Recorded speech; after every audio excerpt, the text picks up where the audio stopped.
straddle those. Hello. Are we on? Let me turn on. Good? Can hear me? Excellent. Hello, everyone. Thank you so much for being here tonight. I think that it is on. I do see the green light.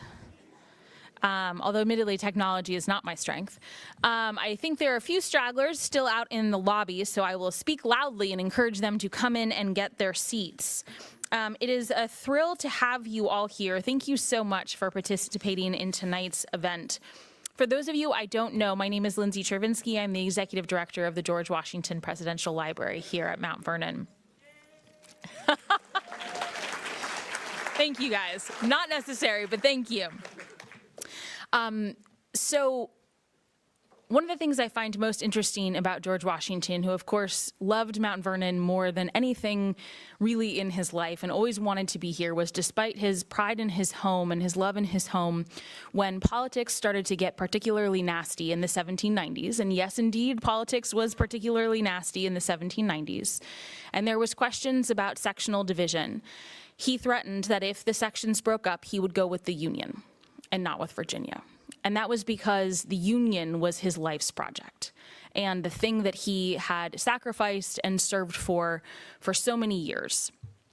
That is particularly important because here at Mount Vernon, we are owned and operated and run by the Mount Vernon Ladies Association. And for those of you who don't know that history, in the 1850s, Mount Vernon had largely fallen into disrepair. It was not the same sort of profitable economic enterprise that it had once been. And Washington's heirs were looking to sell it to first the state of Virginia, which said no, and then the federal government, which said no. Joke's on them. And then one day in 1853, a woman was sailing down the Potomac and noticed how poor the condition of the house had become. And she wrote to her daughter and said, if the men of the Union won't save Mount Vernon, then maybe the ladies will. I agree. Her daughter was Anne Pamela Cunningham, and she started the Mount Vernon Ladies Association of the Union. And it has been of the Union from the very beginning, from June of 1860, when they took ownership of this estate. Please note that date, June of 1860. And they were open to visitors during the Civil War. Troops from both sides could come and visit as long as they laid down their arms at the gate, which is I think, a perfect historical parallel to what we'll be discussing today. So before I begin, I have a couple of housekeeping matters that I hope you will allow me to attend to. First, our Founding Debate series is sponsored by the Ammerman Family Foundation, Dr. Dennis Franks and Joy Ammerman Franks, Michael and Stephanie Franks, to honor former Mount Vernon President and CEO James C. Reese, whose vision lives on in the Washington Library. So we want to thank them for their support. It allows us to bring people here to share their vision with you, and we wouldn't be able to do this type of event without them.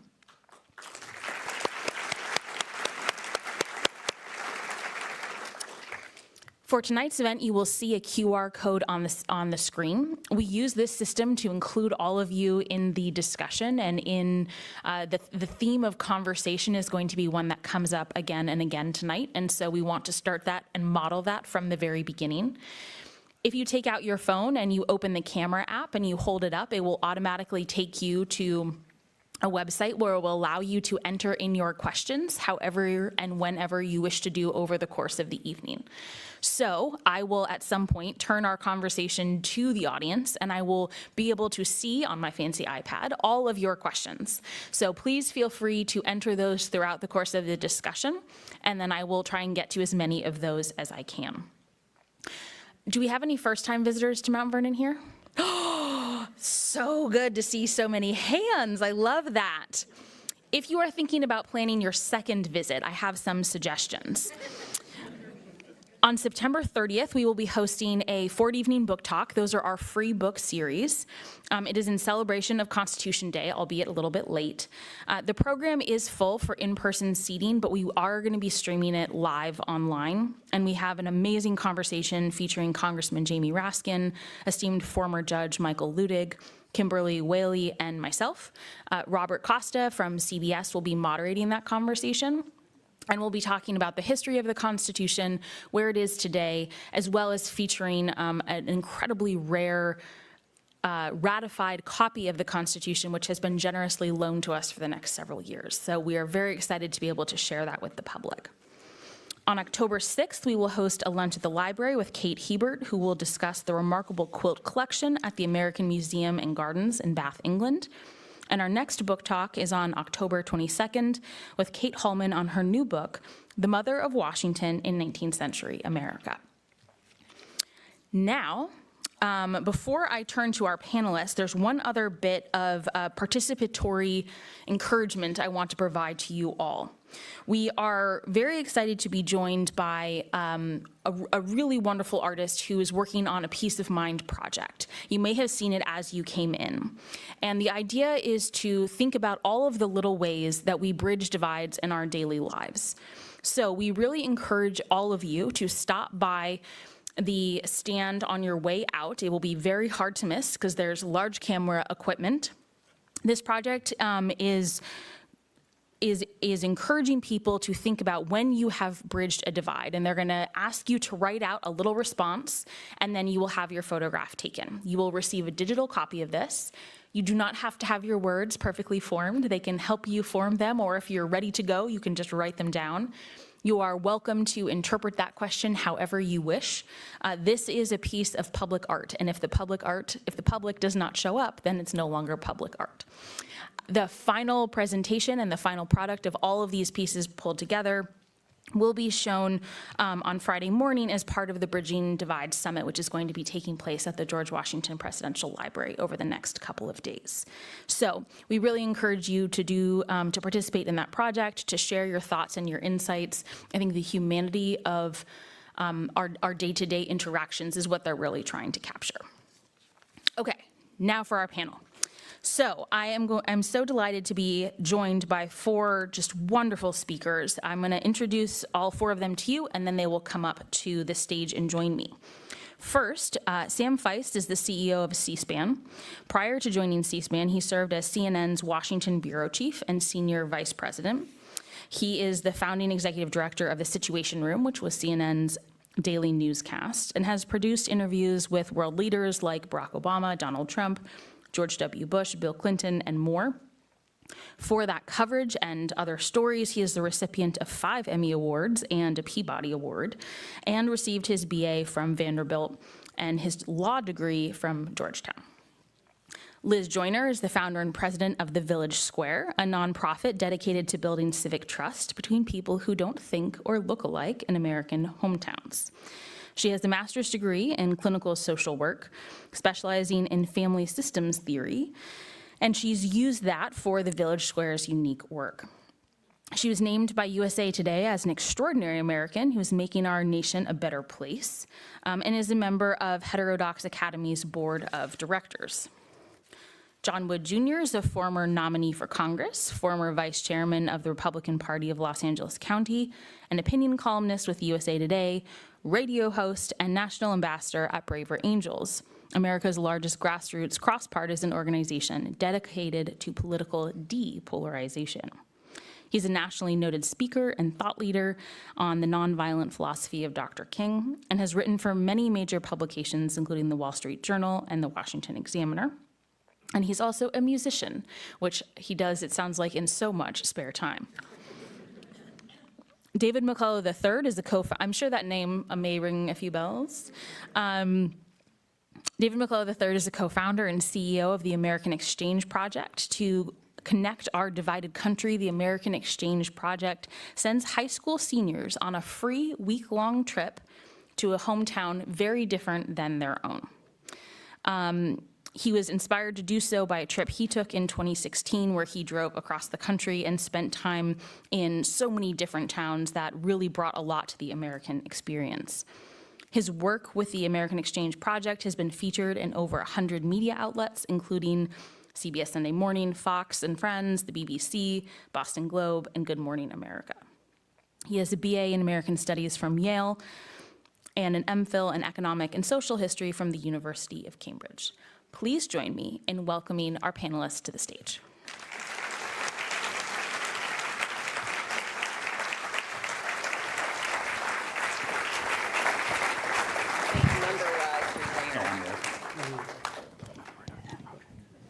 The weave.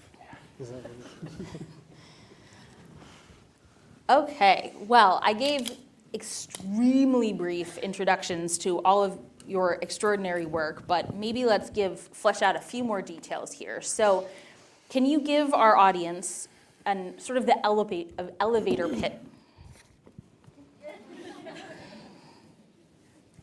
pitch for what is the work that you do on a day-to-day basis, why do you do it, and what's the goal?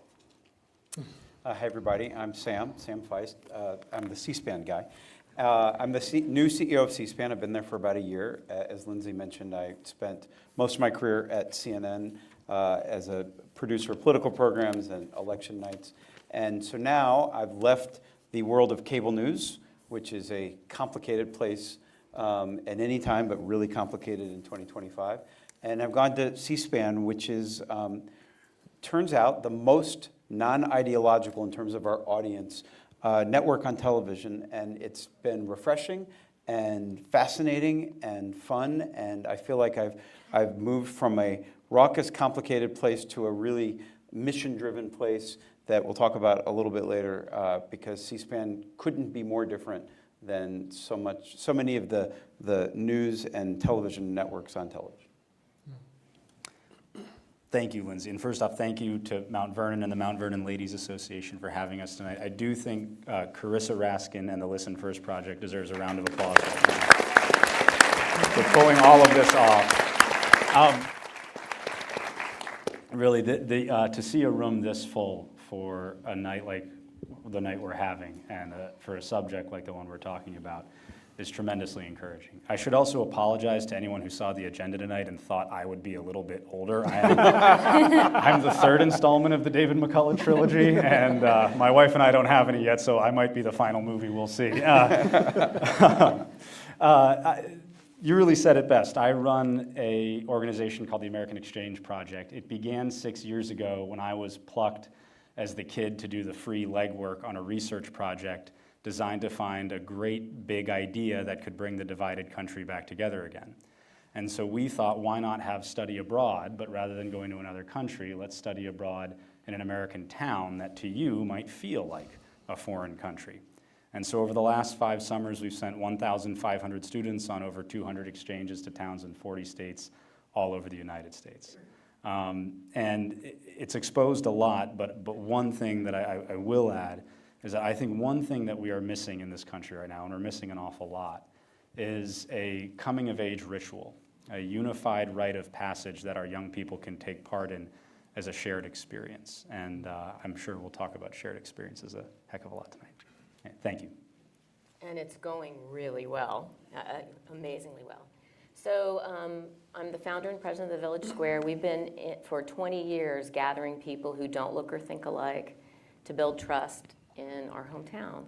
And I do want to say something about many of the people in the audience tonight. When we started doing what we were doing, there were maybe 5 or 10 of us, not very many people in the whole country, and the cavalry came.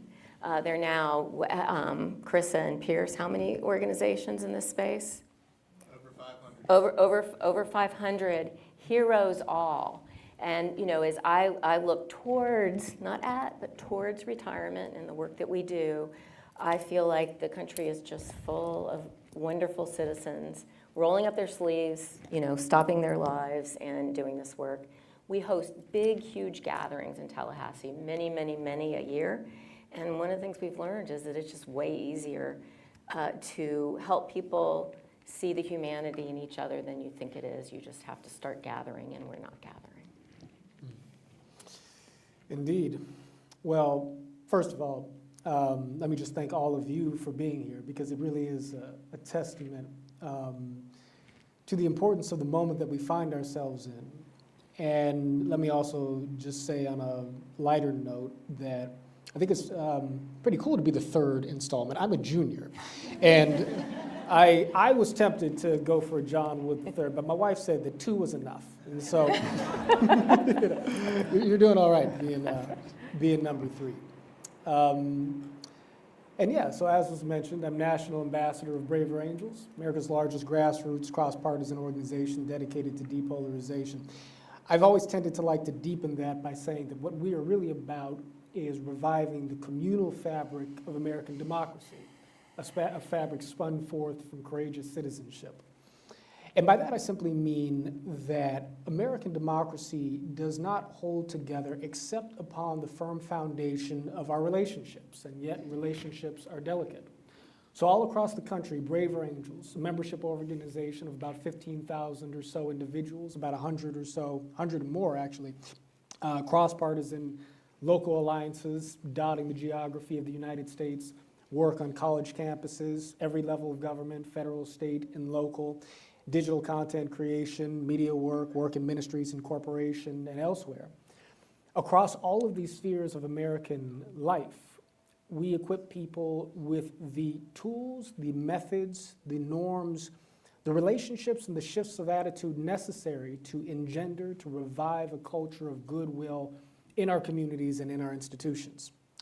And so we cast a relatively wide net, and yet the truth is that the problem is so massive and so complex that you cannot adequately think in terms of addressing the tearing of the American social fabric unless you are thinking about it not only in terms of civic innovation, but in terms of social movement. And so I hope that we have an opportunity to explore that greater aspect to our shared work in the conversation that we're going to have here today. Excellent. Well, and I do want to have a conversation, so I'm now going to throw out some questions, but you should all feel free to sort of jump in and nicely interrupt each other in a very bridging way. So what are some of the things in your guys' experience? What are some of the things that actually work to bridge divides, and what are some of the things, maybe perhaps more interestingly, that people think work but don't? Yeah. Well, I mean, I'm happy to jump back in on this point. Let's take the latter part first. I think that there is a tendency to think that what works to cross the short bridge, so to speak, is the same as what is required to cross the long bridge. What do I mean by short and long bridges? There's a thinker out of the Othering and Belonging Institute in Berkeley by the name of John Powell, who I think coined this terminology. American society is rended along partisan lines, but within each of the partisan camps, you have deeper cultural divisions that in many respects transcend the mere sort of ideological differences that exist between us. For some people in America, it is sufficient to be able to create spaces of dialogue that give people the tools needed to be able to simply talk about things without getting lost in our emotional responses, to get us back to sort of small L liberal fundamentals. That is vital and foundational to the work that we do, but it also sort of represents the relatively short bridge aspect of the problem. Part of what many people watching the Charlie Kirk Memorial, particularly in the sort of liberal and secular hemisphere of American life, many people were struck by the fact that they were witnessing a cultural expression, a populist evangelical conservatism, that they weren't really familiar with in that sort of a way. And similarly, particularly in the summer of 2020, but in so many contexts in American life, many people looked at the sort of racially identified pain and sense of inequity and injustice in American society, the identity-driven pain that stands behind so much of our divisions, and thought to themselves, I had no idea that black people were this angry. I had no idea that people still felt that their identity as a racial matter meant that their lives were defined by injustice and inequality in American life. What is my point in this? Dialogue is important and foundational, but it is not enough to have dialogue if it does not make space for the more deeply entrenched cultural identities that at a certain point keep us from being able to speak the same language.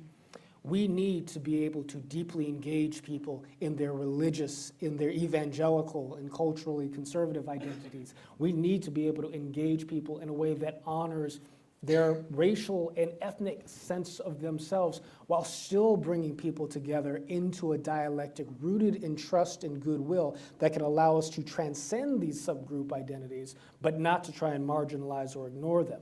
And I've seen many bridging enterprises attempt to, in an inadvertently, perhaps patronizing sort of way, try and root us in dialogue that does not address the issue of identity, or try and tokenize people of certain identities so that they are in the room but not necessarily allowed to speak to the whole of their religious convictions or of their cultural consciousness.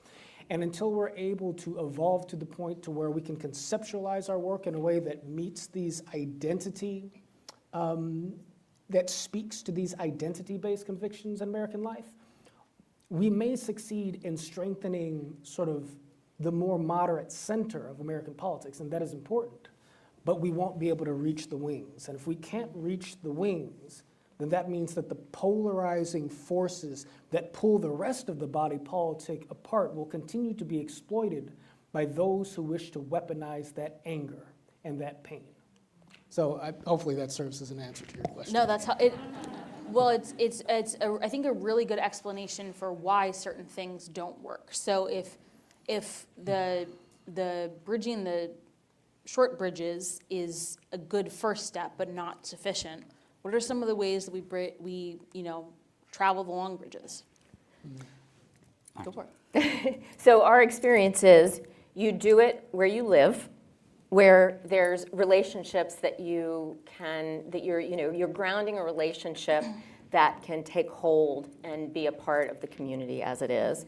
And I would say also, kind of consistent with some of the things that John said, I think that our experience has been, it's very easy to be thinking that the endeavor is the short bridge, that we need to have policy conversations, right? We have to talk about policy. We have to find a way to agree on policy. But the very essence of our shared experiment here is that we're not going to agree on policy. Yeah. So it's much more about the long term and about the relationships that exist between people, that sort of tenuous sense that, we are in this together. I can't, individual groups of people who think the same can't see all the factors that we need to understand how to solve problems. So in fact, we need to be culturally out there seeking the people who don't see it our way. And so also our experience as humans are very groupish. I think sometimes we forget that aspect of us. And so we're very inclined to be polarized into those groups, and the faster the equal and opposite reactions spin, the worse it gets, and the more of us sort of feel like we're pulling into it. But that works the other way too. So if you can start groups, be a part of something. Again, we have big community events. We're sort of a place that's an institution in our community. And what we've learned is that if you can pull the centrifugal forces in, then it's actually much easier than you think it is to have, respect for people who you disagree with. You still don't agree, but you have respect and you see their good intentions. One thing that I've seen work almost entirely is experiences that inspire awe. A lot of this work is the relationships business, connecting people. And I think it's the quality of prejudice that is adding the bite to so many of our conversations today. When I was in college, the notion of identity politics was taking over campuses. And so to disagree with what I thought about politically wasn't just what I thought, it was who I was. Right. And when it's that kind of personal commentary, it feels like you're attacking me, and everyone starts to feel that way. I've not often seen this kind of work result in people actually agreeing with each other, but I've come to see it making people appreciate one another. And that's what makes the tears happen. People don't cry because they've realized Democrats are people too. They cry because something means a lot to them, because a sense of humanity's been affirmed. Yeah. And conflict is inherently two-dimensional. Side A against side B over point C. Peace building, conflict resolution, is inherently multidimensional. It's sort of saying the fact that I'm a Democrat is nothing compared to the fact that I'm a husband, a son, a brother, an uncle as of 2 weeks ago. Thank you very much. And so when you are trying to create these long bridges, you're trying, in effect, to inspire relationships between people who might never otherwise think they'd be able to have one. Mm-hmm. And I don't know any group of people who don't come together a little bit closer after watching the sunrise over the Grand Canyon, or standing at the foot of the Lincoln Memorial, or riding a horse for the first time, or just simply taking in the delight of a beautiful summer rain on a lovely afternoon. And what we're doing at the American Exchange Project is cultivating those experiences. Last year, we asked our students if they had met someone who was very different from them on pretty much all the lines that one could be divided along in America today: politics, religion, gender, ethnicity, race, you name it. And 100% of our students said that they had. And we asked them, did you talk about those differences? Did you engage in difficult conversations about that? And 100% of them said that they did. And when we said, did the conversation go well or did it go poorly? 99.9% of them said that it went well. 3 said that it didn't. And we don't do a lot of pushing those conversations. We don't require those conversations. But when you have groups of people who know that they disagree with each other, know that they're different on some topics, start to form relationships with one another, many, the vast majority, will not skirt the elephant in the room. But because they appreciate one another, and I won't want to dissolve my friendship with Sam just because I think it's nuts that he likes the Washington Nationals, because He's from Boston. What kind of masochistic team would, anyway, just because I Could be worse. You could be will Mets help fan. me see That it, would and be then we'll masochistic. agree on things. And we hear students say that, maybe those statues should be taken down, but they should be put in a museum.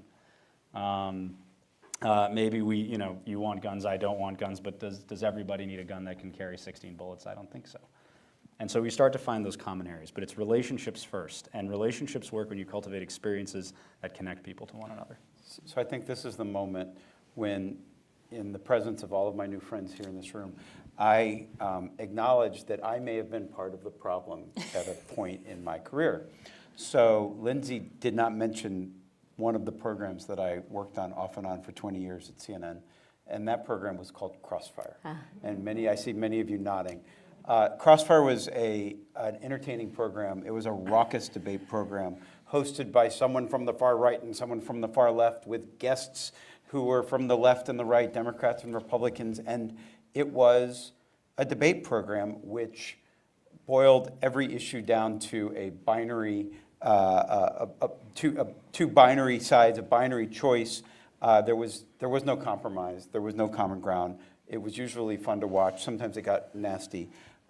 It certainly did not bring America together. It may have informed you of what those on the far right or those on the far left said, but it wasn't intended to bring America together.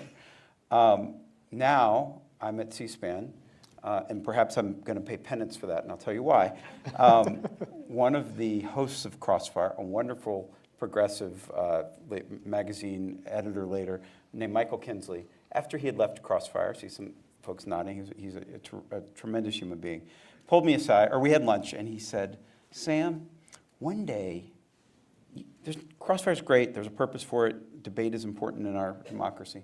One day you should produce a program called Ceasefire, where you flip it upside down, and you bring people together. And I've heard this voice in my head for 20 years. So in 2 weeks, C-SPAN is launching a brand new television program called Ceasefire. Hey.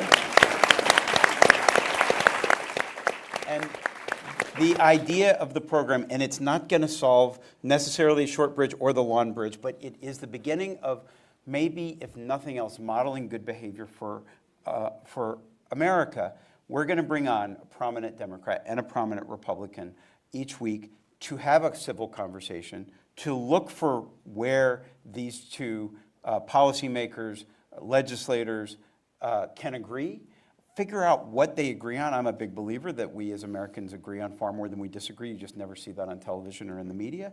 And look for some common ground. There is going to be common ground. And maybe every once in a while they'll slip into their jerseys. But the idea is put them at the same table and have a conversation and show America that Republicans and Democrats here in Washington can have those conversations, and we know those conversations happen. They happen every day in the Capitol when the cameras are off and the lights are off. And so we're going to try to bring that to television, and in a couple of weeks on C-SPAN you'll have a chance to see what actually happens. It's fantastic.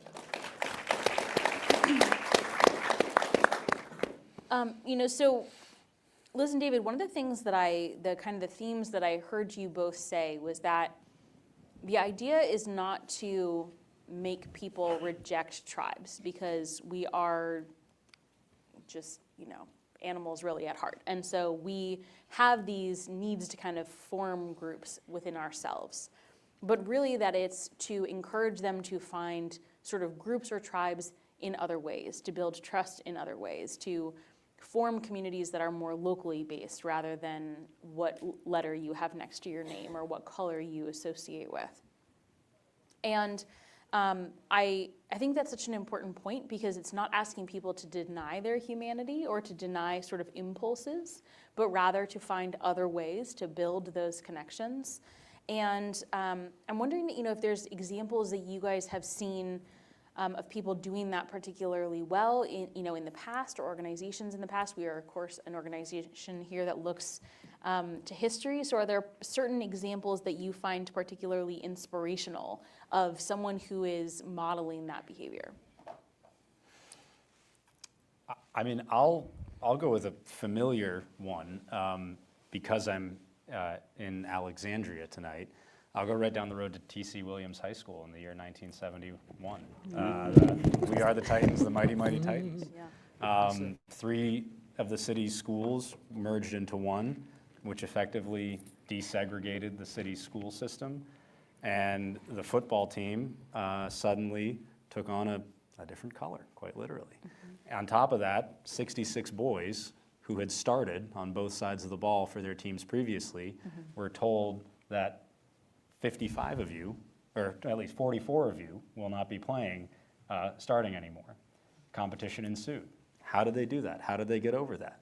Well, obviously Denzel Washington was. Denzel Washington. No, but it's sort of extraordinary to think that, we can get past 300 years of racism, segregation, bigotry, and intolerance because the high school team went 13-0. Yeah. Right. But doesn't sports do that in a lot of places? That's right. When you're in a football stadium, or if you're at Fenway Park, that's right, in Boston, the Republicans and the Democrats have no idea. That's right. What color. They're all wearing red. That's right. But they all love the Red Sox. They all, and as a teammate, I'm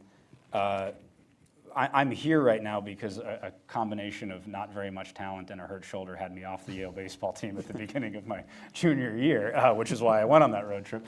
But when you're playing sports, you come together simply because you're going to stink if you don't. And one team beats 11 individuals in football 100% of the time. And that happens because of a shared goal. And I think it also happens because there are competing sides of our psychology that really get poked with an issue like this. Part of us needs to be the best, needs to be the most dominant, wants to speak more than everybody else on this panel and be really brilliant and told how wonderful they are. And we want to do that at the behest of others. The other side needs community and connection and belonging. And one will take all the food at the behest of the other. And I like the example of T.C. Williams because of what it represented in a historical moment, and because what it suggests about young people, what it suggests about shared experiences, and what it suggests about how a common goal can actually be about much, much more than the football team going 13-0 that season. The other thing it does is it affirms a really important point that I think peace accords often don't get right, which is that if you don't bring the people, the people who are affected by these decisions along for the process, you're going to get nowhere. It's why the Oslo Accords fell apart very quickly in the 1990s.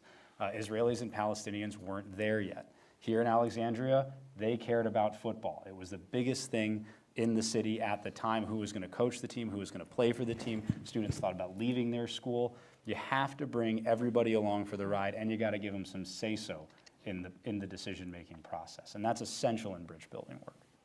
So my high school best friend, Jamie, and her sister, Paige, are in the audience, and we had to play T.C. Williams. I didn't go necessarily all that well. So one of the things that you talked about was awe-inspiring experiences, and I think that we forget, I think in some ways our movement needs to be a little more loosely stated evangelical in our ability to be able to have experiences that transcend, and they're easier to do than one thinks.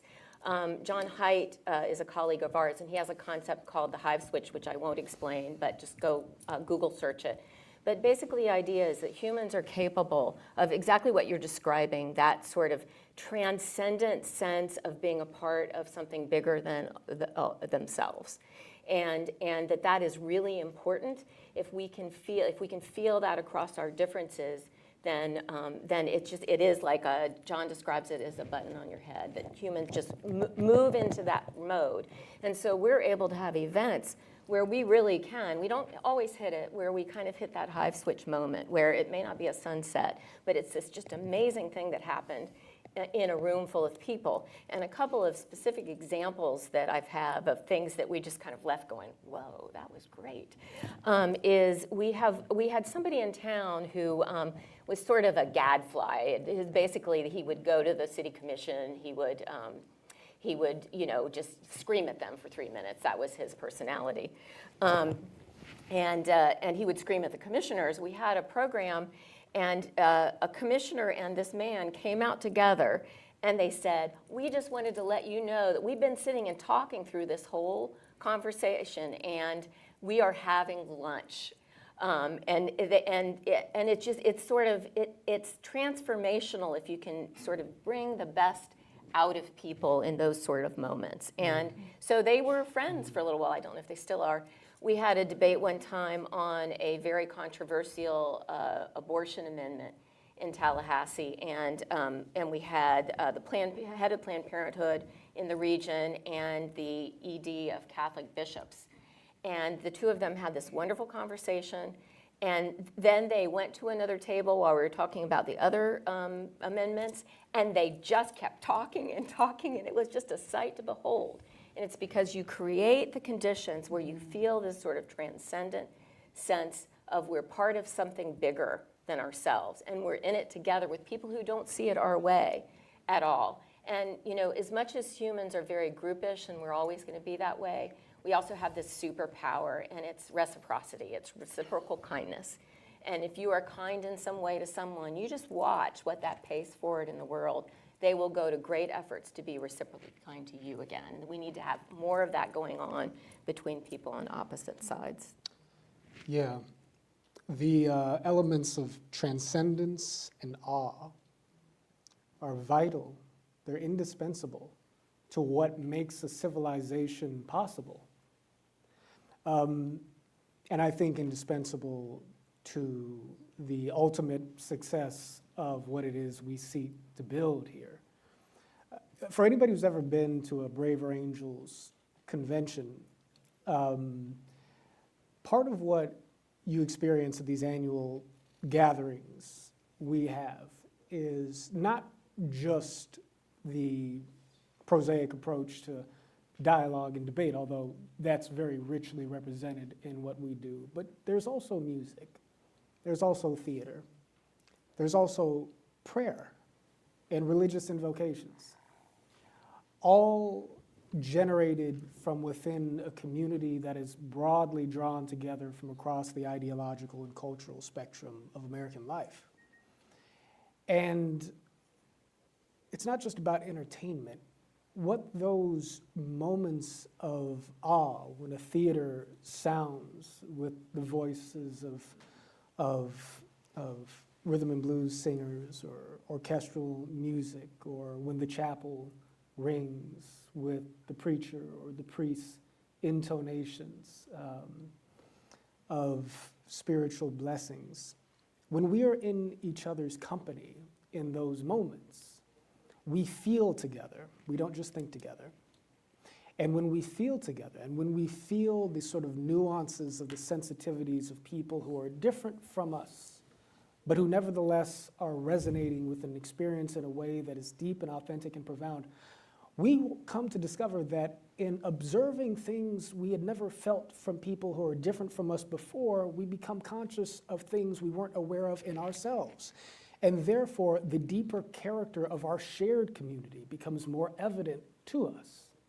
See, the thing is that, in my view, part of the spiritual difficulty of modern American society is the fact that we are so consumerist, we are so materially oriented, we are so sort of prone towards wanting to, have quick satisfaction in every area of life, that we forget that so much of the purpose of community is growing together, right? That's what you have in a family. That's what you have in a relationship. And ultimately, if the union is going to endure, we have to scale that reality up in a way to where we don't merely seek our satisfaction in political victory and, the sort of sugar rush of material things. We need to actually experience that deeper experience of self-realization that comes with loving your neighbor as you love yourself. And what that means to me is loving your neighbor as if your neighbor was yourself, as if you are my arm, my hand, my foot, and that when I feel your pain on a societal level or on a personal level, it ripples in me because my conscience is pricked by that. And that, by the way, was the substance of the nonviolent philosophy. That was Dr. King's point of view, that we are tied together in a mutual garment of inescapable destiny. And we can't quite get to that level of being together unless we are willing to rise up to the language of the transcendent. And so part of what I would just like to encourage us to think in terms of is being faithful to the need to have that empathetic dialogue that is rooted in the sort of ceasefire dialectic that Sam has described. By the way, I feel like Crossfire, that seems like the good old days at this point, right? Turn on X. I miss Paul Begala and the old Tucker Carlson, maybe. But comparatively. But the truth is that when we think back, and Dr. King was a flawed man. We all are. There's always a risk in elevating anybody beyond human shortcomings. But when we think back on the "I Have a Dream" speech, that moment on the National Mall, right? We still feel a sense of awe just in that shared historic memory, right? And it's the same awe you get standing before the Lincoln Memorial, or even seeing the sunrise over the Grand Canyon, in a sense. And that doesn't happen unless we get deep enough to begin to love each other.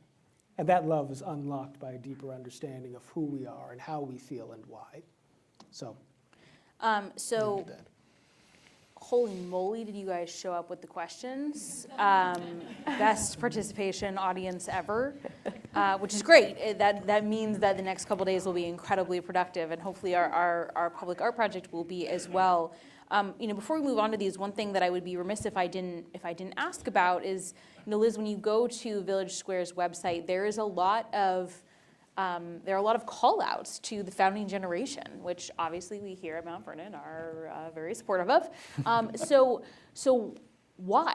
I mean, why? That's not necessarily a connection that I think a lot of people would make. Why is that something that's so important for your work and grounding it in that way? Because we see it as so linked to our project. This is, when Tocqueville came to America, the thing that struck him was, oh my gosh, all these people, they're meeting and they're deciding and they're figuring. That is innately, we are doing the work of that idea. And I believe it's the best idea that has ever existed on this planet. And I think sometimes we take it for granted and we forget it. And we that no humans are perfect, obviously. There's lots of things that were wrong then. But I think that, when you talk about what is bridge building, what is historically bridge building, what they bequeathed to us, that was bridge building. That was how a diverse people can self-govern, that we can pursue happiness and our own lives and somehow be in contact with each other and govern together. And to do that, it is they disagreed at the time, and we're supposed to keep disagreeing all the way through. And we started our first programs, we would read George Washington's rules of civility and decent behavior in company and conversation, whatever. We'd pick a few rules. We'd try to make people laugh because some of them were kind of funny. And many like of don't them take off your clothes in public. Yeah. Don't fall asleep when people are talking to you. That was important. I didn't see anyone fall asleep. But we have kept that. We really just redid our website, and it's up all the time. George Washington crossing the Delaware, because we think that's our job now. And there is no more important job in the world to do right now. And we've got to do it together. We're not going to be able to do it one side or the other. Well, as we say here, huzzah to that. Okay, so Sam, I think this is a perfect question for you. So, Manu asked, we are incentivized to be outrageous. That's how you get influence and attention. I would editorialize on that further to say, our algorithms tend to support outrage and anger. They don't necessarily support things like happiness and kindness. And, unless you put puppies, then I will like that every single time. But most of the time, that's not what our algorithms are doing. So how do we make the incentives point towards bridge building? And, I would imagine this is, of course, a wider societal phenomenon, but that also has to start with political culture.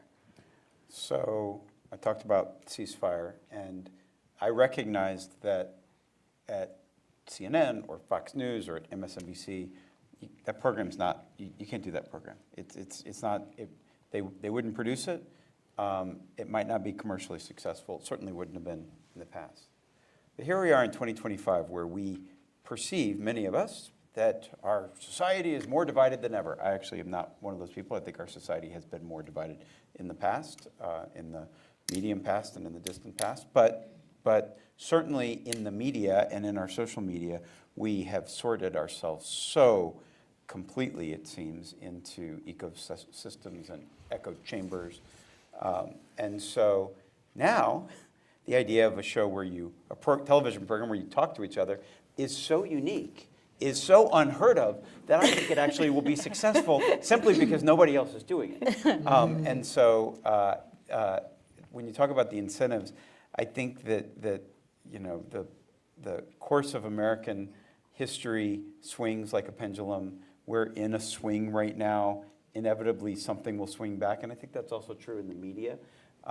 We have swung into this very peculiar, algorithmically based world where so many of us are only hearing our own views back at us through our algorithms and social media. And if you're under 30, you're not reading what we call newspapers. You're not watching anything resembling traditional news. You're getting your news from your scroll, and those scrolls are determined entirely by algorithms based on what you have stopped on in the past. So you're not hearing the other side. You're hearing your own views reflected back at you, and you're not even exposed to other views, which is, I think, the most dangerous piece of all. So what my hope is that we can all encourage our fellow citizens across the spectrum to expose ourselves to other ideas. We try to do that on C-SPAN, not just on ceasefire, but every day. We have roughly equal numbers of Democrats events as we do Republican events, Democrat guests, Republican guests, independents, folks that cross across the ideological spectrum, so that hopefully at least our viewers, which are likely not those under 30 scroller types, are exposed to other views. And that's a beginning point. That's what's missing, I think, or one of the things that's really missing in America is that because we have sorted ourselves into red neighborhoods and blue neighborhoods, red schools and blue schools, red clubs and blue clubs, red media and blue media, we don't even hear the arguments of the other side. And so anything we as informed citizens can do to fix that, media literacy is so important. Teachers can help encourage their students to look at something that might be outside their scroll. That could make a difference, to try to incentivize all of us through exposure therapy to something that may be different than what we think or what our parents think. Well, I can attest, having done Washington Journal several times, which is a program, if you guys haven't watched it, where they have guests and experts on, and then they take live phone calls from people calling in. And I usually get an equal number of Democratic callers and Republican callers. And it is a unique thing to do on live television, and is a really wonderful program. It is the only television program in America that takes, it's actually the only broadcast program in America that takes equal numbers of calls from Republicans and Democrats. And that is a shame. Like, what happened to these radio programs and these television programs where people could call in and they voice their opinion and they can ask questions, and that's just not done. As I said, so many broadcast outlets have sorted themselves. Talk radio sorted itself. Television, it sorted itself. It's a real problem. Yeah. Can I want to throw one statistic out there that's on exactly this point to show you how deep the problem really is. And this one has been running in my mind ever since I heard it. 3.6% of new marriages are between Democrats and Republicans, which means that the least likely groups of people in America today to get married are Democrats and Republicans. And the marriages of the past that were once considered a bit risky or taboo, interracial marriages, international marriage, interreligious marriage, cross-class marriages, all outpace cross-partisan marriages. Well, that's good that those are coming up. It's great that those are coming up. Good silver lining, Sam. It is, Good but silver if you look at how many, it's plummeted in recent years. And interestingly, too, 4% of newlyweds are Democrats and Republicans. And guess how many parents say they would approve of their kid marrying someone from the other party? Same number. Think about what the taboo marriage of the moment has always defined about that period's culture. Yeah, right. Good point. A union, a literal union between a Democrat and a Republican is not happening right now, which shows you how deeply these problems run, and that they are not just political, but fundamentally social and cultural in nature. And so, what you're talking about, what we're talking about is seeking each other out, going against the grain to seek each other out. Well, so I actually have a question for you, and it's about sort of younger people, and I'm going to merge a couple of questions here because it was something that I was ruminating on as well.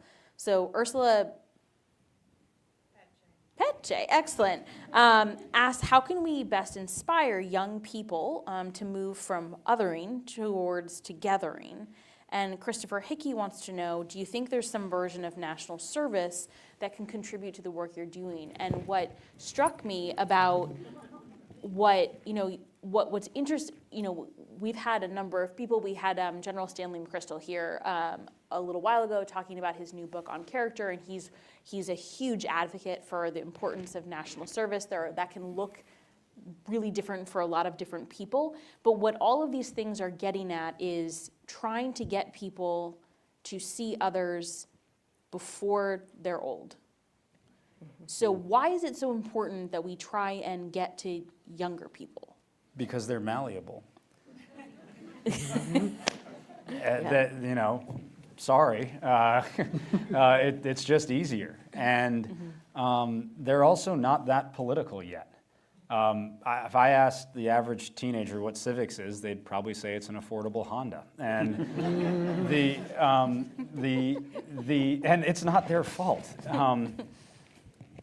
Couple quick stats. 42% of Gen Z believes that democracy is definitely the best form of government for the United States of America.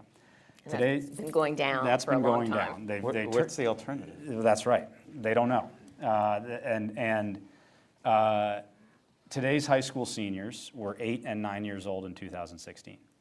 So while we all here, even me, remembers a very different time for American politics, this is all they have ever known. Right. This is how you do it. And what do young people do? They model the behavior that they see. We started doing political debates, and I realized, you're not saying what you're thinking, you're saying what your dad thinks, because the lawyer's kid sounded a lot like a lawyer in that debate, and the pastor's kid sounded a lot like a pastor in that debate. And then on top of that too, young people today, I think, are undergoing the greatest shift in the way we live our lives day to day since the Industrial Revolution, when people moved from an agrarian life to an urban life. We are moving out of the real world and into the virtual world. Today's teenagers spend an average of 9 hours a day, on a screen. If the habits we learn as adolescents carry into adulthood, that means today's teenagers will spend 33 years of their lives, if they live the American average, on screens, the majority of the waking hours of their life. We all see what's happening on screens. We're all seeing what they're ingesting. It's no wonder that depression is up by a factor of 2.5 among kids today. What's important for young people, I've seen in this program, is to get them out in the world. If you've got a 6-year-old, give them $7 and have them walk down to the general store for a carton of milk and say that you can't come inside until you've asked a question to the person you gave the money to and you told me their answer. That's the password to get back in the front door. If you've got kids a little bit older than that, force them to talk to people in real life. One of our students explained the problem very well to me today. She said, my 11-year-old cousin can set up your iPad, but they couldn't order a blueberry muffin from the guy at the counter. You don't order the blueberry muffin, get your kid or your grandkid to order the blueberry muffin. Take road trips, pull over in foreign towns. Model the kind of behavior that you would wish to see in the world. And don't make it too much about politics, because that's big people stuff. I'm convinced for high school students, the behavior that creates the adult behavior we're seeing today is not necessarily the Democrats and Republicans going at it. That doesn't really exist. It's the different cliques. Have your football playing son go be in the theater for a semester. Have your mathlete daughter try out soccer for a fall. Whatever it might be. Get them out of their comfort zones. Get them feeling the benefits of being a little bit brave. Put them in situations that are foreign and unfamiliar. Expose them to what it might mean to face some criticism or face someone who disagrees with you. And model that in your own life. I'm convinced our crisis of division in America is really a crisis of connection. And if I were to say how we can engage young people today, I would say put them in a way that's appropriate for the age that they are, in arenas where they can connect with many, many different people and feel the benefits of that kind of social flourishing. And I promise you, they are starving for it right now. They are starving for it, but they just don't know how to do it, and jumping in a pool when you don't know how to swim is really challenging. So model swimming and ease them in, and then they'll start doing it on their own. It's an excellent answer, because one of the questions was, what is the first step that someone should take? So those are a bunch of first steps for you all. I love the concrete. We are running catastrophically short on time. And so, John, I'm going to throw a last question to you before we move on to the next phase of our evening. That's a terrible choice if we're catastrophically short on time. I'll make it quick. I'm going to challenge you to cross your own personal long bridge. Okay. So Jessica wants to know, what role do religious leaders play in creating a culture of civility? Could a coalition of religious leaders help turn the tide on polarization? Yes. Yes. I think. You can elaborate a little. My elaboration would be that it ought to be the role of religious leadership to orient us around conscience. To orient us around conscience, to revive that word, right? There is a right and wrong way to treat each other that is not a function of ideology, but is a function of whether or not we are living and interacting from a place of love, kindness, and grace. And if our religious leaders can remind us that that is the most fundamental ethical starting point for how we relate to each other, then they will go a long way towards moving us back in the direction that we need to go. Okay. Wonderful. Thank you. Okay, so I am now going to turn things over to Pierce Godwin, who is the founder of the Listen First Project and the Listen First Coalition. He's going to share his perspective on the bridge building movement, sort of where we are in this moment.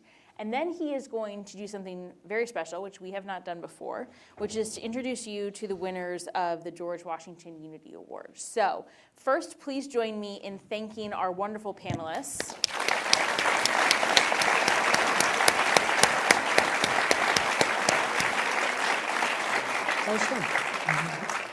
And then, please join me in welcoming Pierce to the podium.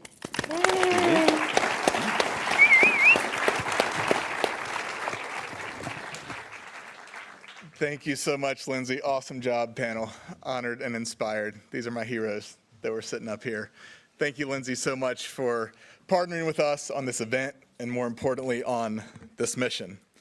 Yeah, I recently learned that when George Washington visited my hometown of New Bern, North Carolina, following the American Revolution, he wrote a letter to the people. He said, "Pleasing indeed is the anticipation of what we may still attain and long continue to enjoy. A beautiful providence has blessed us with all the means of national and domestic happiness. To our own virtue and wisdom, we are referred for their improvement and realization." Next 4th of July will be 250 years since America was founded on an idea, not based on a common ethnicity or race or religion, but based on ideals of freedom, of opportunity, of liberty, of equality, and justice. An experiment, we just heard our friends talking about, an experiment, a bet that a collection of people from a wide variety of backgrounds and beliefs would be able to work through their differences enough to live peaceably and govern themselves. As we gather here tonight, that bet is not looking very good.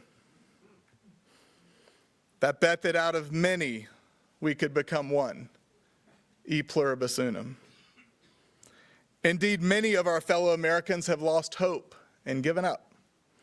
Some of the most active in our politics and in our culture have just totally turned their back on that founding American ideal of prospering as one, and instead are focusing on destroying the other. Many more are just exhausted by the division and dysfunction and find it hard to even imagine at this point a way out of it. But I am here to tell you that the people who are sitting up here on the stage, the many bridge building leaders in this room, and millions of Americans have not given up. They refuse to give up. If you believe America is a country worth fighting for, and that our only way forward is together, you are not alone. As toxic polarization and political violence escalate to a horrifying level, threatening my hope, I've been reminding myself of two things. One, there is a growing movement of patriotic Americans lighting a way out. And two, I have the power to control my own heart, mind, and actions. The North Star of the Bridging Divides movement is that we will thrive as a nation because of our ability and willingness to work together across differences.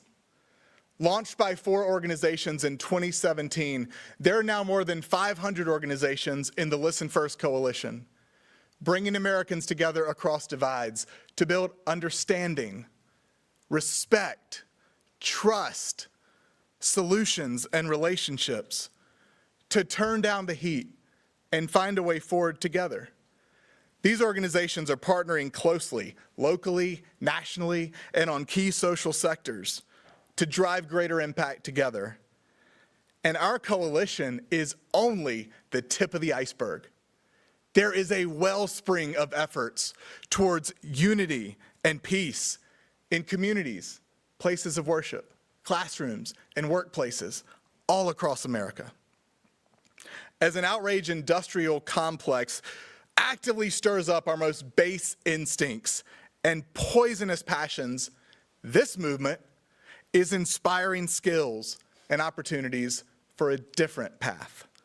We and all who show up on this mission are illuminating what is possible and what's better. If you want a way out of this toxicity that is damaging our families, our communities, and our country, if you're ready to work together for a stronger future, find your hope and opportunity in this Bridging Divides movement. Find your starting place at conversation.us. America's destiny is going to be determined by the choices and actions of individual Americans like you and me. Will we fight against our fellow Americans in an escalating conflict that we all lose? Or will we fight for America? I challenge each of you, first of all, just to hope, and then to plant your feet firmly against the current of contempt and combat, to root yourselves in community defined by common aspirations, not a common enemy. May we resist rage and get grounded in our family, in our friends, in our neighbors. It is so easy to just go with the flow, to get whipped up in a frenzy, or to duck down and disengage, surrendering our future to destructive forces. It takes courage to choose a different path, a path in which we see dignity across divides, in which we listen with curiosity and work together to fix things we agree are broken. We are here today only because George Washington and so many others over the past 250 years chose the courageous path, refused to go with the flow, refused to disengage. As Washington said, the future of America is up to our individual virtue and wisdom. Each of us has a choice. Each of us has a say in the next chapter of America's story. May God give us the courage to choose wisely and to find a way forward together.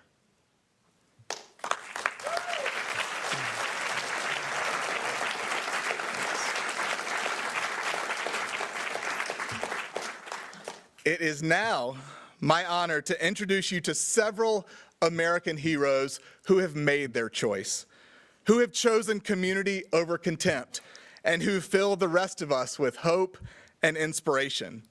These teams represent the absolute best of the Bridging Divides movement at the local grassroots level. They are innovators and they are pioneers of that way forward together. Please now enjoy a video presentation of their work that has earned them the inaugural George Washington Unity Award.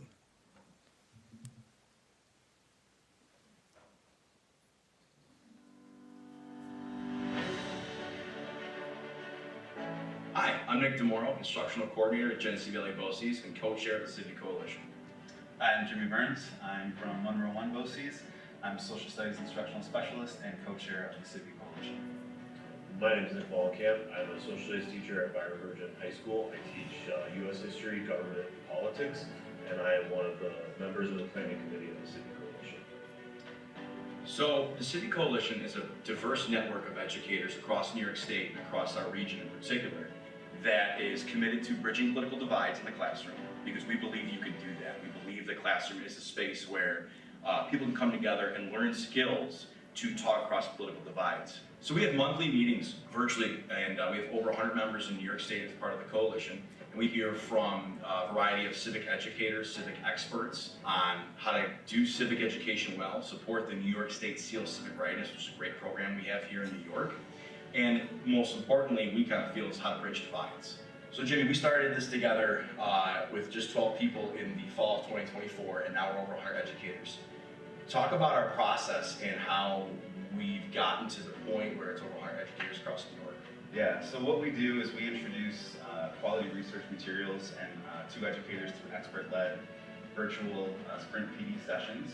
We have about half an hour where we're meeting with the expert who are sharing their research materials, and then we have the second half hour where we break out into some breakout rooms, and we connect educators directly with these experts. We put them in contact with one another to help them explore what they can do and how to do it well.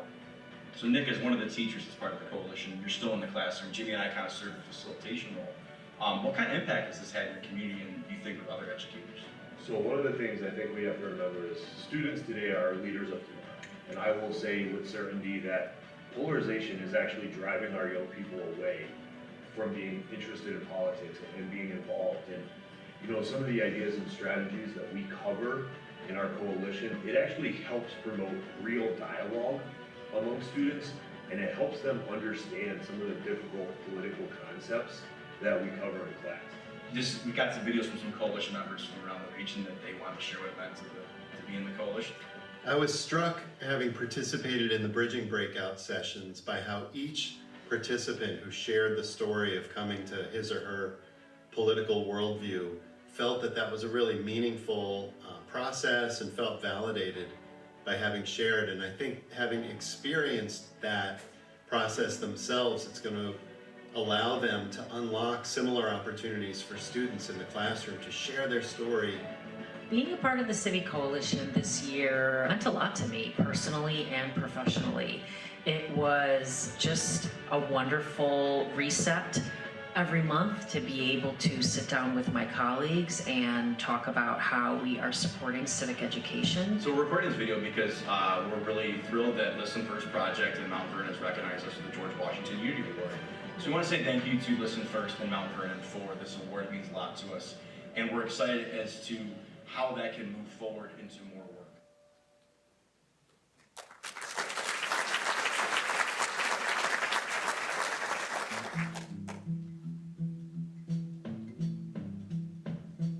In the heart of metropolitan Detroit lies Farmington Hills, a small town with deep roots and a strong sense of identity.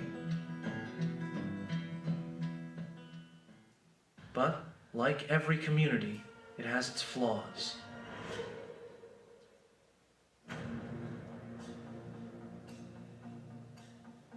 One of the immediate issues that came up was the disparate number of African Americans traveling on the roads to, through, and around Farmington Hills who were ticketed, pulled over, given citations.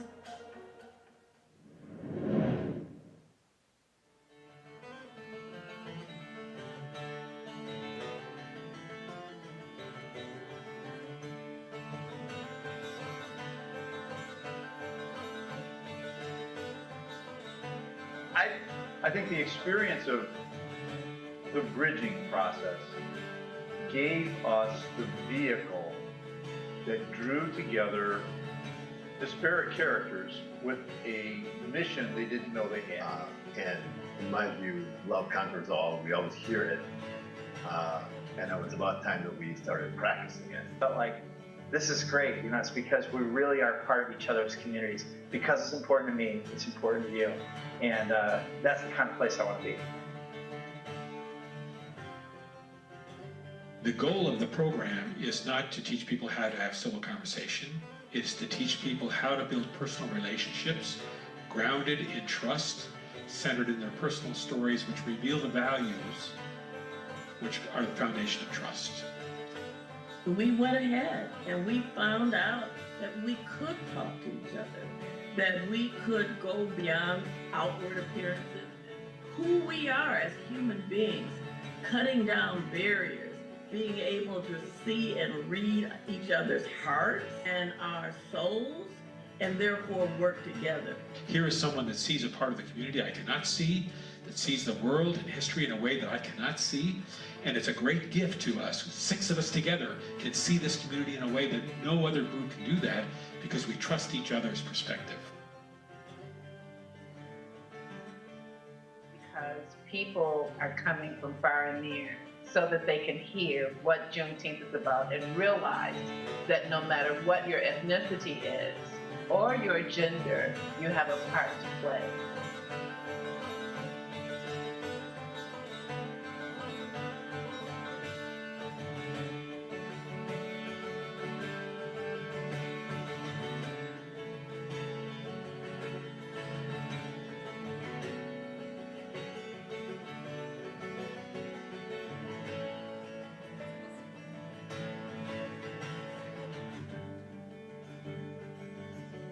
if we can be a people who can talk to each other, and appreciate each other, then we can be an example for the rest of the world. We always hear about anything's possible. And this is just one more time God is showing me that anything is possible.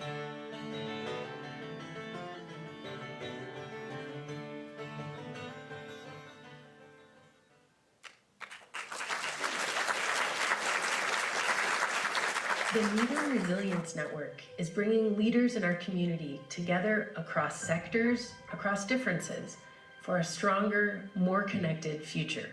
Representative networks like this have been shown to increase growth and innovation and improve resilience to disaster and violence. But here, it was born out of a moment of need.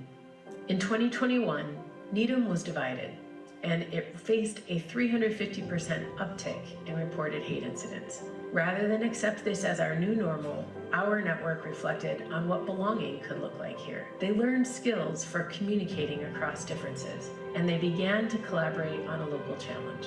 That first cohort created a community response team to counter hate and foster social cohesion. Our second cohort has followed the same curriculum in communicating across differences, but it collaborated around a new goal: mental health. In the past 5 years, our local police and hospital have seen a major increase in mental health related calls and diagnoses, and the youth in our public schools have simultaneously faced skyrocketing behavioral health challenges. Belonging, community support, and access to services are protective factors for mental health. So Cohort 2 is using these tools to tackle mental health challenges within Needham. So this year, Cohort 2 held focus groups, or what we like to call discovery sessions, to really learn about what each of their subnetworks were experiencing for mental health and what different programmings that they'd like to see within Needham. Rather than pile it on, keeping them in a situation where their well-being is okay before they have to go deal with somebody in a crisis. And our students are really impacted by not being able to participate in a lot of activities after school. And based on what they learned from their discovery sessions, they designed and implemented various wellness programs that really fit their needs and hopes for their subnetworks. We believe some of the art design, for example, the lotus flower, by coloring it, it helps you to free from the mud. And ultimately was to develop a well-being policy and procedure for our department. All of this will culminate on September 28th with the public free festival, which we're calling Needham Thrives. It's the belonging, the feeling of belonging drives us moving forward. Students and the whole community can come together, learn from each other, and be better. In just 4 years, 41 NRN leaders have forged friendships, built trust, practiced skills in deep listening and dialogue, and met urgent community needs. As a network of networks, we have greater reach than ever before. We're proving that diversity plus belonging equals strength, and together we can overcome any challenge.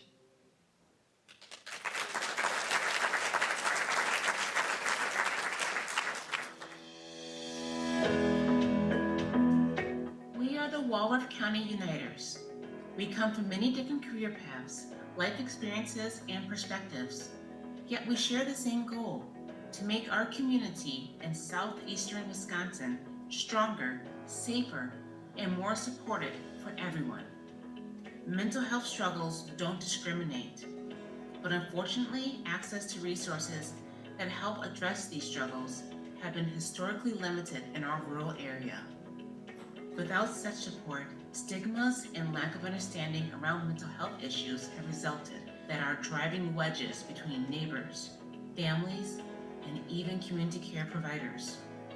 As individuals who each believe in our community is stronger together than we are divided, we've formed a group to combat this division and increase access to resources that we can bring our community together. This past year, our little team of 6 Walworth County Uniters has been busy putting together all kinds of community events. Each one has been a way to bring people together, sometimes to just laugh and have fun, and other times to connect with resources that can really make a difference in people's lives. One of my favorite memories was our trunk or treat last October. As a teacher, I couldn't help but smile watching kids running around in costumes, parents chatting and laughing, and everyone just enjoying the moment. But what really stood out to me was how, in the middle of all that fun, families were also learning about the resources in our community that can bring healing and connection. It was such a beautiful mix of joy and purpose, all in one place. One of the most meaningful moments for me with the Walworth County Uniters was participating in the Be Kind Whitewater Fair. That's when we really started to connect with local organizations and the broader community. It's inspiring to see other groups realize that we weren't competing with them. Our goal was simply to support and promote their work, all for the betterment of the community. Through the fair, we created spaces for collaboration, shared resources, and meaningful dialogue. It reminded me that when organizations and neighbors come together with a shared purpose, we can strengthen the community in ways none of us could achieve alone. As a mom of a child with special needs, the community conversation that we co-hosted on Lake Geneva was incredibly powerful.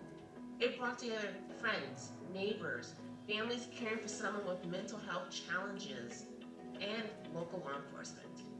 Through dialogue, we helped shape how law enforcement responds to mental health related calls, creating more understanding, compassion, and better outcomes for everyone involved. Events like this highlight that mental health affects us all, and by fostering open dialogue, we build empathy, hope, and real change. As the Walworth County Uniters, we represent a living cross section of our county, a reminder that real change is possible when we listen, support, and act together. We are here to shine a light to build hope and to ensure that every person has access to care, understanding, and compassion, because every person deserves to be seen, heard, and cared for.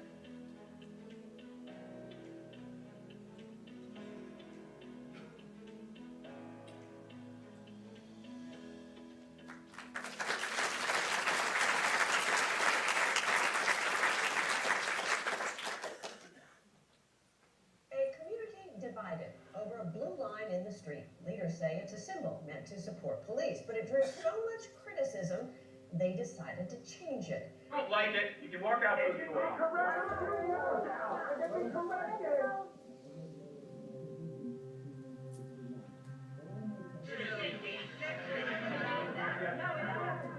This kind of liberal, this kind of radical. What is that? You're talking to your neighbors.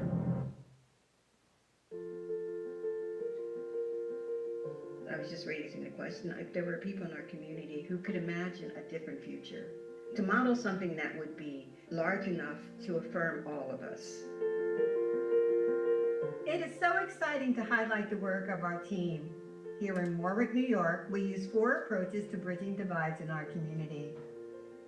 Our dialogue programs engage participants in activities that build trust and lead to respectful conversations.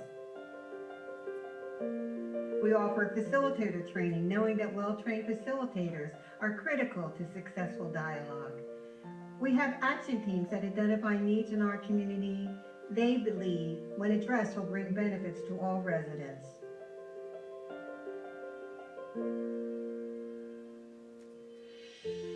And lastly, our community programs are designed to build connection and highlight our shared humanity. We the People of Warwick has 2 action teams that focus on storytelling and social emotional wellness. To bridge divisions within our community, our members identified personal storytelling as an effective way to promote understanding, build connection, and strengthen community. We have 2 popular storytelling programs, Warwick Story Share and A Day in the Life.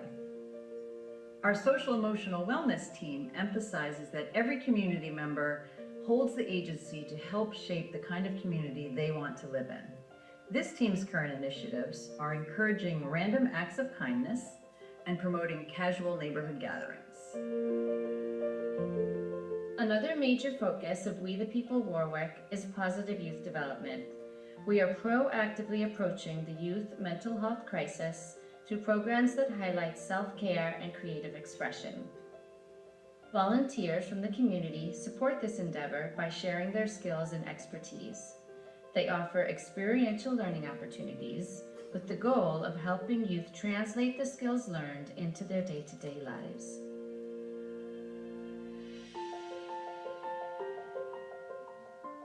To learn more about all of our initiatives, visit our website, wethepeoplewarwick.org.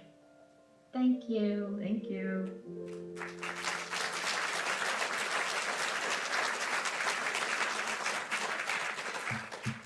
I'm now going to announce and welcome up our award winners. Everybody in the audience, you're more than welcome to take pictures. Congratulations on winning the inaugural George Washington Unity Award, Civi Coalition from Genesee Valley, New York. Nicholas Diamuro, James Burns, Nick Mullenkamp. Come on up.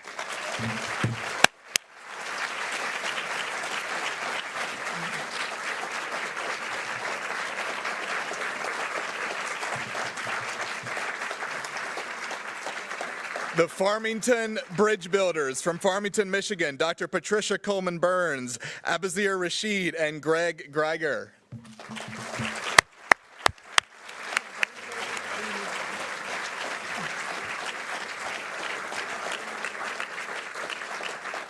The Needham Resilience Network in Needham, Massachusetts, Balavenkat Muthu Karupan, Juliette Hazard-Riley, and Nicole Argo.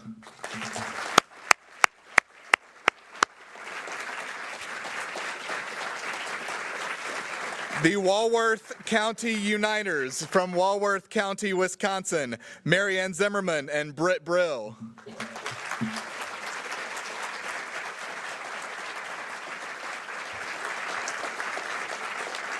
And finally, We the People Warwick from Warwick, New York, Beverly Braxton and Barbara Hyde.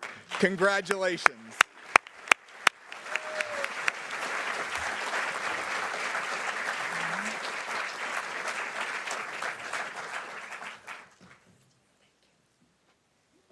Get a group picture.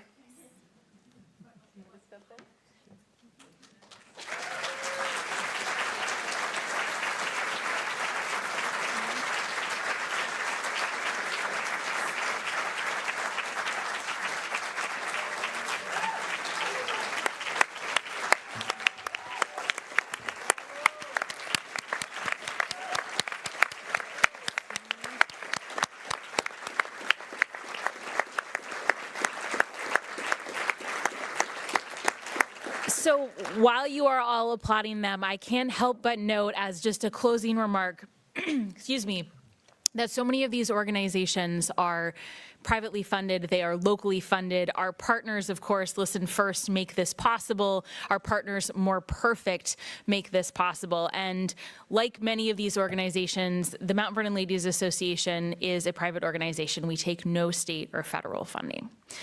In their bags, they have received memberships to return for the following year whenever they would like. It is an open invitation to come back to Mount Vernon as many times as you would like. And so for those of you who maybe are interested in returning again, we would love to have you come back. We would love to welcome you here. Please feel free to reach out to us about that membership program. But thank you to all of the people who make this type of work possible, whether it is doing the work, whether it is funding, whether it is organizing. It is really a communal effort, and we are very grateful to you all. So one last round of applause. We hope to see you again soon.